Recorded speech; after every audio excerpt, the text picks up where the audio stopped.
यही हो पोखरी भनेको यही हो चुनिखेलको पोखरी टुपेक भन्छ बुझ्यौ यसलाई कुमार कुमार भाइ यो चाहिँ टुपेक पर्यो होइन हजुर हामीले गाडी एकदम मजाले चलाइरहेछौँ नि होइन त एकदम राम्रो गुड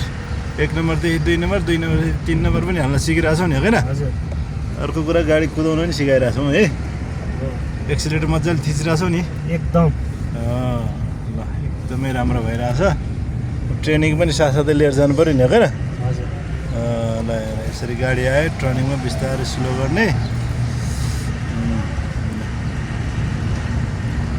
यसरी अब यहाँनिर जेब छ स्पिड ब्रेकर छ बिस्तारै 1 नम्बर डाउन गर्ने ल बिस्तारै जानुपर्छ यहाँनिर नि छ है अर्को स्पिड ब्रेकर बिस्तारै जानुपर्छ ल गुड ल अब सर्र कुदाएर 2 नम्बर हाल ल